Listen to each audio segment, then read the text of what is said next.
Find Awami League নিয়ে বাংলাদেশ রীতিমতো তোলপাড়। কয়েকজন ছাত্র নেতৃবৃন্দ তারা সেনা সদরের সাথে বৈঠক করেছেন এবং সেই বৈঠকে রিফাইন্ড আওয়ামী লীগের কথা জনসম্মুখে চলে এসেছে। এটা নিয়ে সারা বাংলাদেশে নানা রকম তর্ক এবং বিতর্ক হচ্ছে। আমি ওই বিষয়ে ডিটেলস যাব না।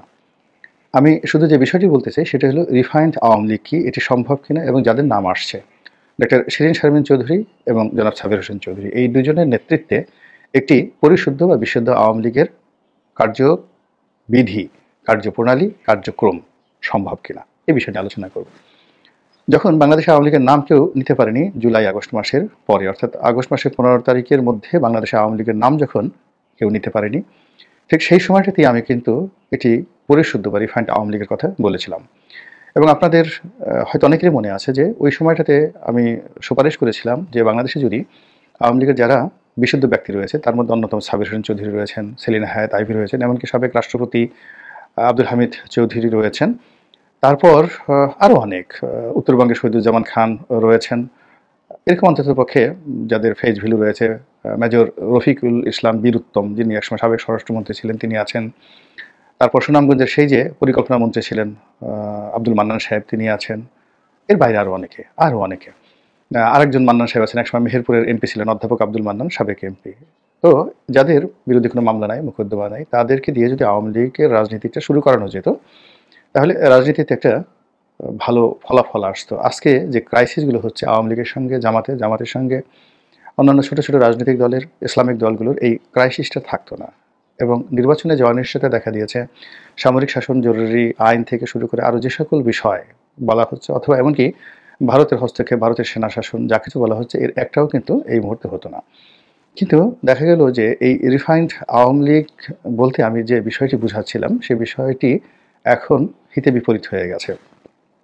অর্থাৎ এখানে রিফাইন্ড আওয়ামী লীগ বলতে যারাই এখানে নেতৃত্বে আসুক না কেন, সেই নেতৃত্বের যে ধারাবাহিকতা, সেই ধারাবাহিকতা বর্তমান নেতৃত্ব থেকে আসতে হবে।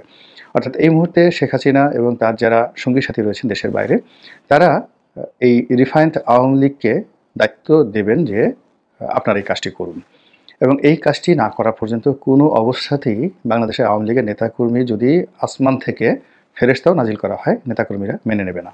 দুনিয়ার যত মানুষ যত খারাপ কথাই বলুক না কেন, এখনও আওয়ামী লীগের নেতাকর্মীদের কাছে শেখ হাসিনা অলি আল্লাহ, শেখ হাসিনা দেবী, কিংবা জাহাঙ্গীর কবির নানক, বাহাউদ্দিন নাসিম সাহেব, আপনাদের যতই খারাপ লাগুক না কেন, ওবায়দুল কাদেরকে আপনার যতই খারাপ লাগুক না কেন, আওয়ামী লীগের এক শ্রেণীর নেতাকর্মী রয়েছেন এখনও পর্যন্ত তারাই কিন্তু তাকে নেতা মনে করেন। আপনাদের হয়তো 111-এর সময় মনে আছে, যেখানে সেনাবাহিনী প্রাণান্ত চেষ্টা করেছিল বিএনপি এবং আওয়ামী লীগ দুটো দলে এরকম রিফাইন্ড একটি নেতৃত্ব গড়ে তোলার জন্য। এবং ওই সময়টিতে আওয়ামী লীগের সবচেয়ে চৌকুশ নেতৃবৃন্দ ছিলেন এবং তাদের মধ্যে জনাব সাবির হোসেন চৌধুরীও ছিলেন। আবার বিএনপিতে আব্দুল মান্নান ভূঁইয়া, জনাব সাইফুর রহমান সাহেবের মতো, মেজর হাফিজের মতো মানুষজন ছিলেন, কিন্তু শেষ পর্যন্ত তারা কিন্তু হালে পানি পাননি, কিচ্ছু করতে পারেননি। উল্টো তাদের সবাইকে রাজনীতিতে অ্যাবান্ডেন্ট হতে হয়েছে। একসময় সাবির হোসেন চৌধুরী, কমর জাহাঙ্গীর, আব্দুল মান্নান, তুফাইল আহমেদ, আব্দুর রাজ্জাক, সুরঞ্জিত সেনগুপ্ত, ওনারা সবাই শেখ হাসিনার খুবই ঘনিষ্ঠজন ছিলেন। কিন্তু 111-এর সময় এরকম রিফাইন্ড আওয়ামী লীগ বা সংস্কারবাদী আওয়ামী লীগ হিসেবে যখন এরা সামনে দল গঠনের জন্য তৎপরতা চালাতো এবং পেছনে সেনাবাহিনীর সমর্থন ছিল এবং একই সঙ্গে ভারতেরও গ্রিন সিগন্যাল ছিল, কিন্তু নেতাকর্মীরা সেটা মেনে নেয়নি। পরবর্তীতে যখন সেনাবাহিনী বুঝতে পারে যে তারা একটি রং পথে এগুচ্ছে, তখন শেখ হাসিনাকে মধ্যমণি রেখে তার অনুমোদন নিয়ে সৈয়দ আশরাফ সাহেব, ডক্টর হাসান মাহমুদ, ওনারা যখন সম্মুখ সারিতে এগিয়ে এলেন, ঠিক ওই সময়টিতে রাজনীতির একটা নতুন, যাকে বলা হয়, মেরুকরণ শুরু হয়ে গেল। এগুলো এক। 2 নম্বর হলো যে বিএনপি ওই সময়টাতে হিসাবে ভুল করেছে।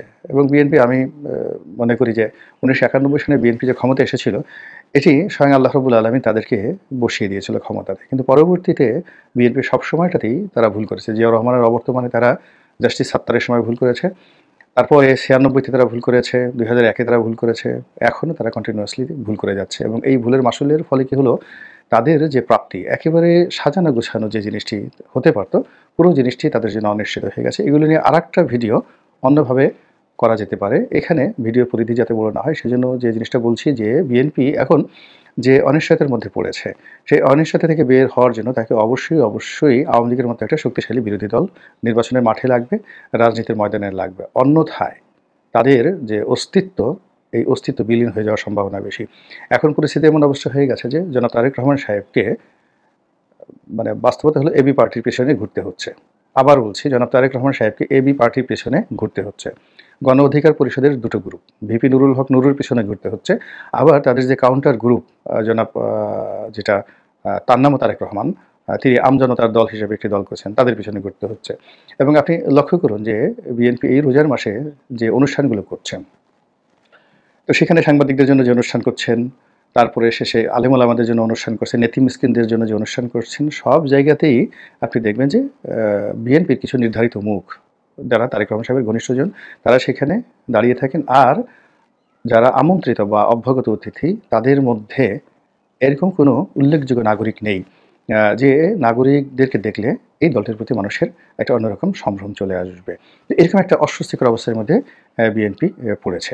তো যেটা বলছিলাম যে বিএনপিকে নিয়ে এটা আলোচনার বিষয় না, আলোচনা করবো আওয়ামী লীগকে নিয়ে। এখন আওয়ামী লীগ যদি সাবের হোসেন চৌধুরী বা শিরিন শারমিন চৌধুরী বা অন্য যারা আছেন, তাদের প্রতি শেখ হাসিনা সমর্থন জানান, তাদেরকে নিয়োগ দেন, তাহলে এখানে রাজপথে হয়তো অনেক লোক তাদের বিরোধিতা করবে, বিশেষ করে বিএনপি এবং নেতাকর্মী। এটা ইচ্ছা করলেও বিএনপি জামাতের লোকজনদেরকে ফেরানো যাবে না, তাদের সঙ্গে আওয়ামী লীগকে ফাইট করতে হবে। কিন্তু যেটি হবে, আওয়ামী লীগের নেতাকর্মীরা একেবারে মানে তাদের পক্ষে ঝাঁপিয়ে পড়বে এবং জেল জুলুম হুলিয়া অত্যাচার এই সমস্ত কোনো বিষয় না। কিন্তু যদি ক্যান্টনমেন্ট থেকে তাদেরকে সিলেকশন করে দেওয়া হয়, ভারতের থেকে তাদেরকে সিলেকশন করে দেওয়া হয়, তাহলে শিরিন শারমিন চৌধুরী এবং সাবের হোসেন চৌধুরী এই দুজনের জন্য এই দুটো পথ রীতিমতো মৃত্যুকূপে পরিণত হবে। এইগুলো এক।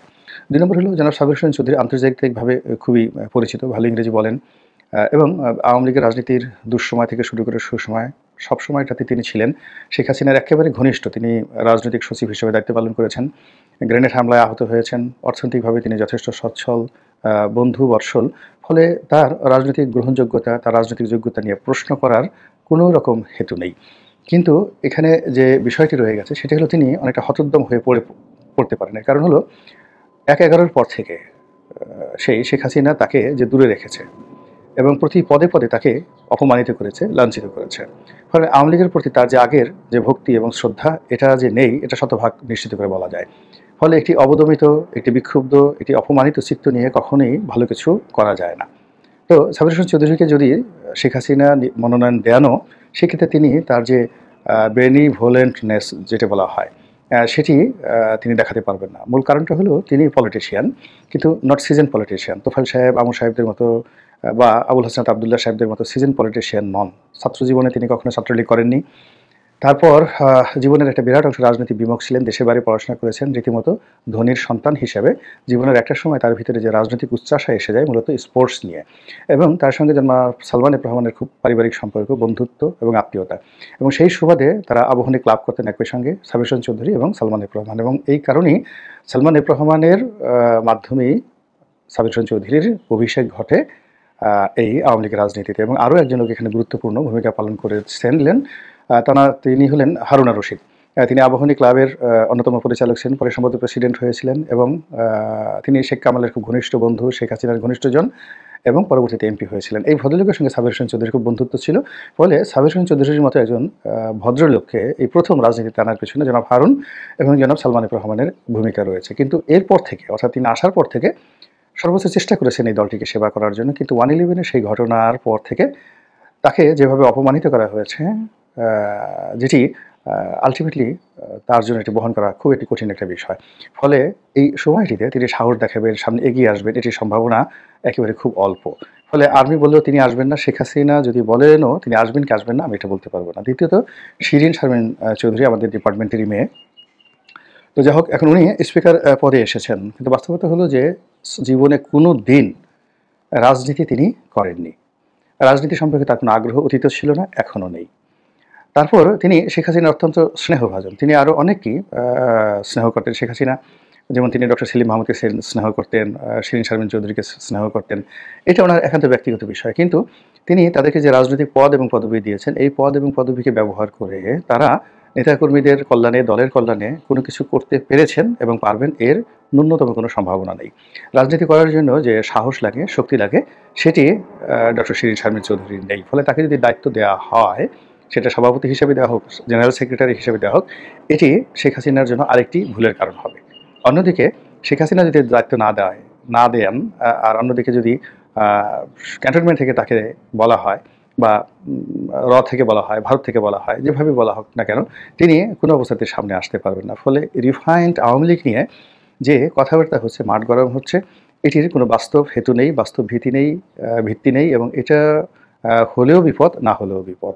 এই অবস্থাতে রিফাইন্ড আওয়ামী লীগ রয়েছে। এর কারণ হলো, রিফাইন্ড আওয়ামী লীগ নিয়ে সবার আগে একটি বিশুদ্ধ এবং পরিশুদ্ধ মন, মস্তিষ্ক এবং চিত্ত নিয়ে এগিয়ে আসতে হবে শেখ হাসিনাকে, এবং তাকে নেতৃত্ব ছেড়ে দিতে হবে, একেবারে ছেড়ে দিতে হবে, এবং সবার কাছে বলতে হবে যে আমি আমার এই ভুলগুলোকে মেনে নিলাম, আর এই নতুন এমন নেতৃত্ব দিলাম যারা এই নেতাকর্মীদেরকে নিয়ে আপনাদের সেবা করবে, এবং আমি দোয়া করব আমার যে ভুলগুলো হয়েছে সেই ভুলগুলো যেন নতুন নেতৃত্ব না করে।